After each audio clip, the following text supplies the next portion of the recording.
Beth, well, Will's probably a little nervous having his family behind the camera, and he ought to be. Well, I have to start a little earlier than that to share the right story. We were on our way out to Utah on a trip, and we had gone to the airport and we're walking through the airport. We'd just gotten off the plane. And I was carrying the baggage. Your mom was with the 3 kids in front of me. And we both kind of looked around, and as we walked in, I had this impression. I had an impression that someone was missing from our family. And, I just kind of looked around because the impression was that strong. we could see Kevin, we could see Lauren, we could see David, and I stopped, and then I noticed your mom stopped, and she turned around. And we were just both like, what have we forgotten? Someone's missing. And we looked at each other and we were both like, someone is missing. And we realized that it was time to have Will. I think we always knew we wanted one more baby, and we knew Will was waiting to come, but that just told us it's time to have Will. So the day that Will was born, that was a great day. It was the 3rd of July, and Kevin was at scout camp. I had spent that whole week up at scout camp, as any normal 11-year-old boy would do. It was family night, and I expected my parents to show up to have dinner and to do whatever you do at scout camp, I guess. Those little skits that we just love to do, and it just turned out that I just waited and waited and waited, and no one showed up. And about William's birth, there's not too many things I remember because I was pretty young myself, but I do remember that our mom was really fat. So we were off work and we decided to go over to Books A Million and look at some books. I was sitting in Books A Million in a chair, and I had Chicken Soup for the Mother's Soul is what I was reading. And as I was sitting there, I just kind of thought to myself, you're in labor. Mom and Dad took us over to Aunt Nancy's house, and that's where David and I stayed. We spent the night in Leah's bed, and then the next day we went to the hospital. We walked into the hospital at maybe 4 o'clock. We had him by about 4:20, 4:25. We were literally only in the hospital for maybe 20 to 30 minutes before he was there. The phone rang and Aunt Nancy came in and told David and I that our brother had been born.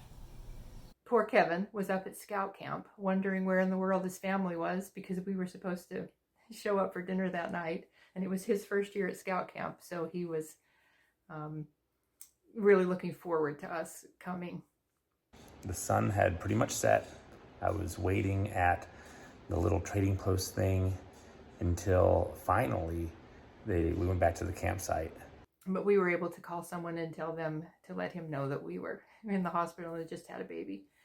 Nobody told me anything. Then the next day we went to the hospital and we got to see Will, and we walked into the room and there Mom was in the bed holding him, and we got to hold him, or at least I did. I don't know what David did. When Kevin and I got married, he was still kind of a kid. Not little anymore, but still a kid. And when we met for the first time, he just immediately accepted me as part of the family. Right from the start, just acting like a little brother. One time when Will was little, we had the extended family over at our house, and so somehow I got stuck with Will. Not stuck with him, but I was asked to hold Will, and I'm sure Mom was probably busy getting the meal ready to feed everybody, and so I was holding Will on the couch, and I just took my finger and put it down over his eyes, and he closed them and went to sleep, and I was amazed.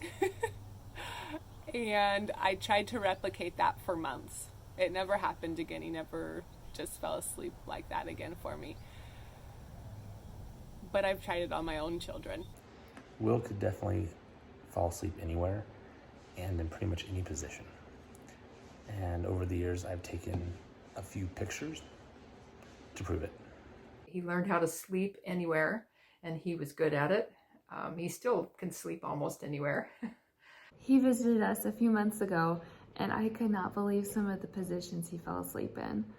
Like, I'm pretty sure I never like sat down just to watch SpongeBob, but I've seen every episode because of Will, you know?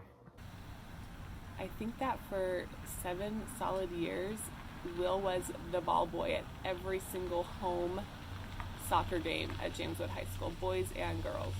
And there were nights when all 5 of the rest of us would just be sitting in a row on the couch, and he would be in the middle of the floor doing a dance.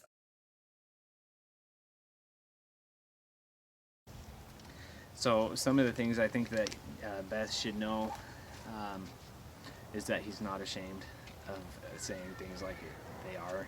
So this will probably embarrass you every once in a while. There's a lot of family stories about him just blurting things out, and to keep this G-rated, I won't say what they are, but you'll probably hear them someday. He will likely moon you often. Run, Beth. Run as far as you can. He also is just a manly man, you know. He could probably survive a zombie apocalypse, but He loves a good chick flick. Like, gets giddy over a good chick flick. And he can't stand his seat. He gets right on the edge of his seat. Or let's be real, he's up standing in front of the TV, just taking it in. Will cries at Hallmark movies. he's very hard on his sleeve. And Not sure what goes on in that little mind of his, but occasionally something just pricks his heart and his mind, and off he goes. It's a good thing, I think. He's got a really tender heart, and he's extremely thoughtful. And I think that, you know, things that touch his heart cause him to cry. He always wanted to be the best at everything because he Is a competitive little booger. Yeah, truly he is. He does not like to lose. You probably already know that. additionally, he, you know, little kids love him, and small animals too, you know. He's my precious boy, and I gladly give him to you. And I hope that he treats you as well as he has treated me.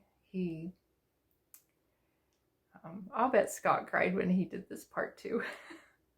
I just wanted to give my blessing to both of you.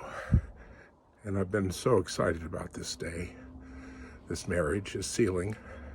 May God bless this union and bless each of you and your family as it develops. I just want you to know that Lori and I and our family love you dearly. Welcome to our home, to our family. Love you guys. Bye.